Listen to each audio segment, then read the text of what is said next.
আসসালামু আলাইকুম সবাইকে। কেমন আছেন? আশা করি সবাই ভালো আছেন। আমিও ভালো আছি। আজকে একটি সুন্দর রেসিপি নিয়ে এসেছি আপনাদের জন্য। ঘরোয়া পদ্ধতিতে কিভাবে বিস্কুট তৈরি করতে হবে। প্রথমতে আমি দেখতে পাচ্ছি আমার আম্মু একটি বোলের মধ্যে কিছু আটা আর তেল মেখে নিয়েছে। তারপর যখন ১ ঘন্টা পর রেখে দেওয়ার পরে যখন তিনি দেখলো যে এটাকে এখন হাতের মধ্যে বলে নেওয়া যাবে, তখন তিনি হাতের মধ্যে একটু তেল মালিশ করে নিলেন এবং সেই আটার যে ডোটা ছিল তাকে হাতের মধ্যে একটু মেলে নিয়ে তার মধ্যে চামচ দিয়ে ছোট্ট একটি নকশা করে নিলেন। এখন এরকম আমরা আরও কিছু বানিয়ে নিয়েছি। এরপর সেগুলোকে আমরা একে একে একটি প্যানের মধ্যে বসিয়ে দেব।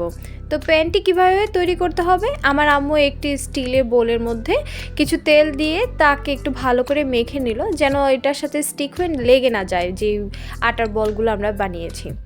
তারপর একে একে সেগুলো আমরা প্লেটের মধ্যে দিয়ে দিচ্ছি। একটু ফাঁকা ফাঁকা করে দিতে হবে যেন একটা আরেকটার সাথে ফুলে লেগে না যায়। এরপর চুলা প্রিপারেশন।